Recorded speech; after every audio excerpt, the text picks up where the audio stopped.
सर्वाणा नमस्कार. मी आहे రాధి. స్వాగత టు ఆర్షనిధి. ఏంటి కొత్త భాష అని అనుకుంటున్నారా? ఈరోజు చాలా విశేషమైనటువంటి రోజు. మన భారతదేశంలోని ఎన్నో రాష్ట్రాలు, ఆ ఒక్కొక్క రాష్ట్రంలోని ఎన్నెన్నో పండుగలు కదండి. ఎవరి సంస్కృతి వాళ్ళది, ఏ రాష్ట్రం యొక్క ప్రాంతీయ ఆచారం వాళ్ళది. అలాగే ఏ రాష్ట్రం ఆచరించే పండుగలు వాళ్ళవి. అటువంటి ఒక రాష్ట్రం యొక్క విశేషమైన పండగ, ప్రత్యేకించి ఒక ప్రాంతంలో జరుపుకునేటటువంటి విశేషమైన పండుగ నిన్నటి నుంచి మొదలయ్యింది. మీకు ఇప్పటికే అర్థమైపోవాలి ఎవరి గురించని, ఏ స్టేట్ గురించని నేను మాట్లాడుతున్నాను, ఏ రాష్ట్రం గురించని మాట్లాడుతున్నాను.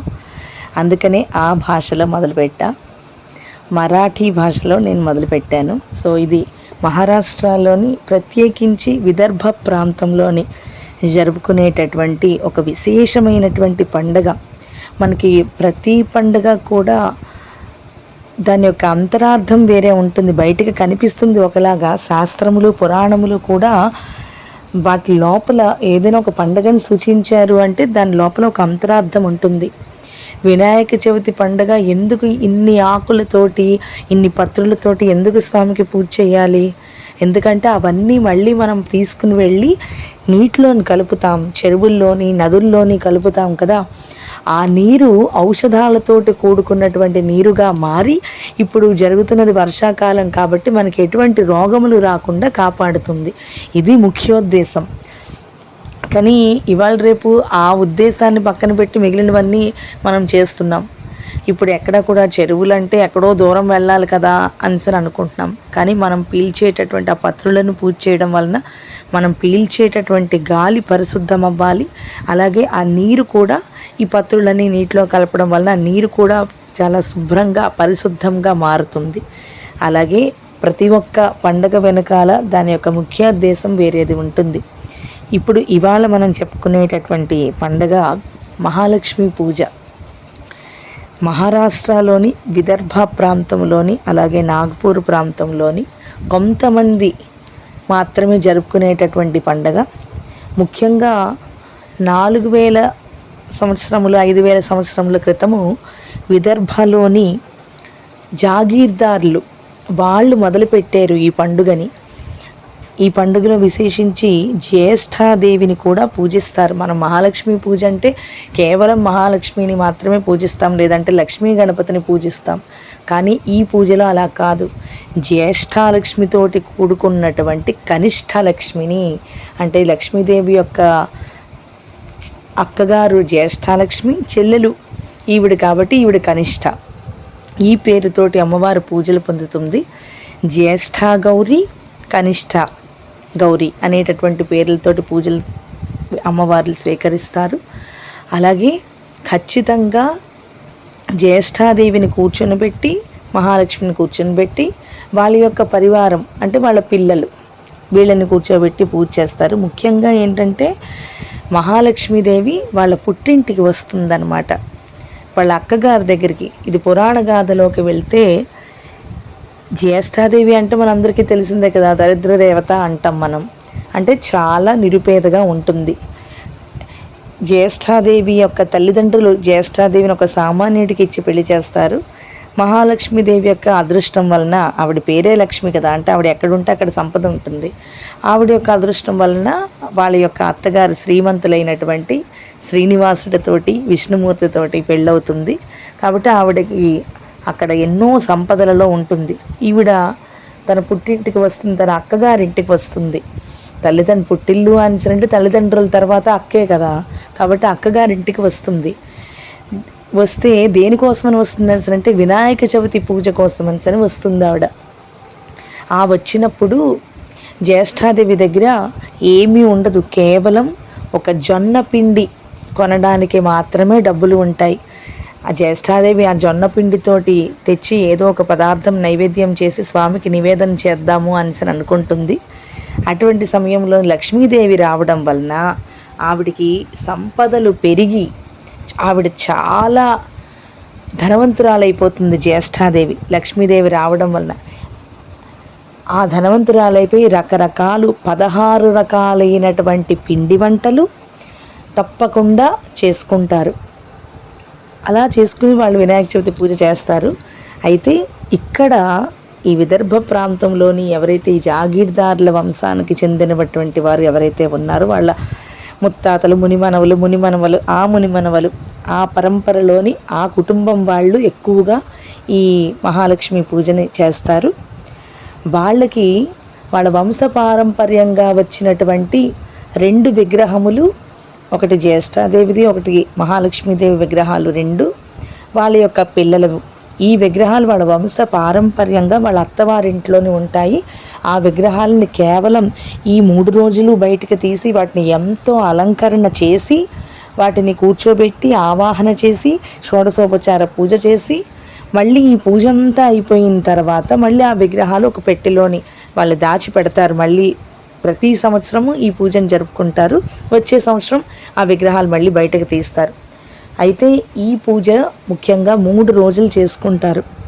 మొదటి రోజు అంటే అనురాధ నక్షత్రంతో ఉన్నటువంటి రోజును మొదలుపెట్టి అనురాధ నక్షత్రం రోజున ఆవాహన చేసి ఆ విగ్రహాలకు కొత్త బట్టలు కట్టి కొత్త వస్తువులు వేసి నెక్స్ట్ జ్యేష్ఠ నక్షత్రం ఏదైతే ఉంటుందో ఆ రోజు పూర్తిగా షోడశోపచార పూజ చేసి తమకు తెలిసినటువంటి నలుగురినందరినీ కూడా పిలుచుకొని ఫ్రెండ్స్ని, రిలేటివ్స్ని అందరినీ పిలుచుకుని వాళ్ళందరికీ కూడా భోజనాలు, ముఖ్యంగా అమ్మవారికి 16 రకాలైనటువంటి పిండి వంటలు, 16 రకాలైనటువంటి కూరలు, అలాగే వీళ్ళు ముఖ్యంగా చేసేటటువంటి ఒక వంట ఉంటుంది.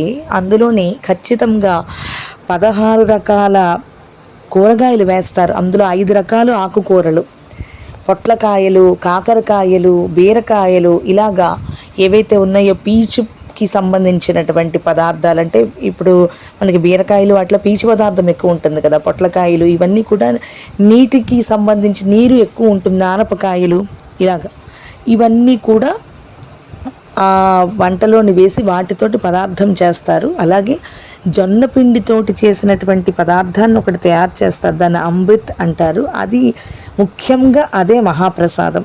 ఆ తర్వాత ముఖ్యమైన 16 రకాల స్వీట్స్ చేస్తారు. పూరన్ పోలి అంటే మనం తెలుగులో బొబ్బట్టు అంటాం కదా, అది కంపల్సరీగా చేస్తారు. ఇలా వీటన్నిటితోటి మొత్తం బంధుమిత్ర సపరివార సమేతంగా అందరికీ పిలుచుకుని భోజనాలు అవి పెట్టుకుంటారు. అది ఈ రోజున చేస్తారు. ఇక దీనికి మర్నాడు మూలా నక్షత్రంతో కూడుకున్నటువంటి రోజున విసర్జన చేస్తారు. వినాయక చవితి నాడు మొదలైన తర్వాత వినాయక చవితి నవరాత్రుల్లో భాగంగా 4వ రోజు సప్తమి నాడు ఈ పూజలు మొదలు పెడతారు. ఎలా అయితే మనం త్రిరాత్ర వ్రతం, దేవీ నవరాత్రుల్లోని సప్తమి నాడు మొదలుపెట్టి సప్తమి, అష్టమి, నవమి నాడు చేస్తాము, అలాగే వీళ్ళు కూడా సప్తమి నాడు మొదలుపెట్టి సప్తమి, అష్టమి, నవమి నాడు వీళ్ళు విసర్జన చేస్తారు. సర్వసాధారణంగా వినాయకుడిని 7 రోజుల నుంచి మనము 7వ రోజు రాత్రి కదిపేసి 8వ నాడు విసర్జన చేస్తాం కదా, అలాగ వీళ్ళు కూడా చేస్తారు. వినాయక విసర్జనతో పాటు ఈ అమ్మవారి యొక్క విసర్జన కూడా. అంటే విసర్జన అంటే ఈ అమ్మవారి విగ్రహాలని నీళ్ళల్లో కలపడం అది చెయ్యరు, మళ్ళీ వాళ్ళ యొక్క యథాస్థానంలోని ఉంచుతారు.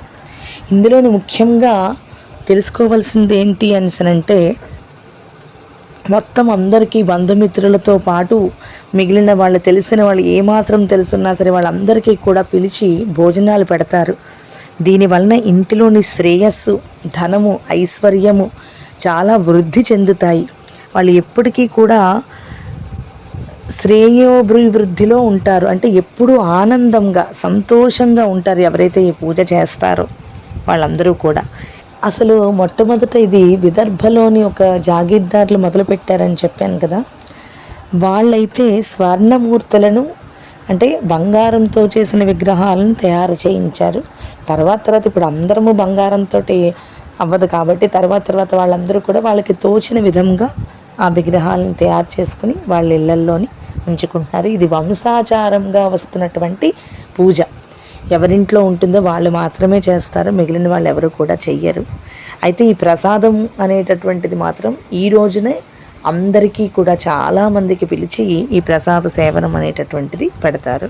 మనం ఆడపిల్లలం పుట్టింటికి వెళ్తే మన తల్లిదండ్రులు ఎంత చక్కగా చూసుకొని చీర సారతోటి మనకి వాళ్ళు పంపిస్తారు కదా.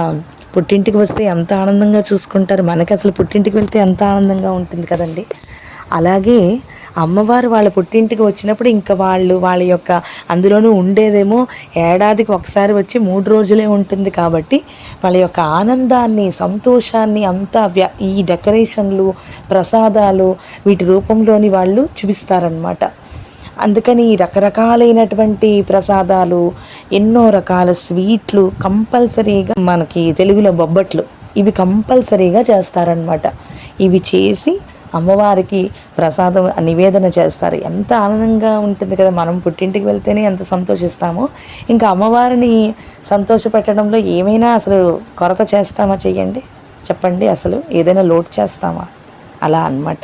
అంత ఆనందంగా జరుగుతుంది ఈ పండుగ.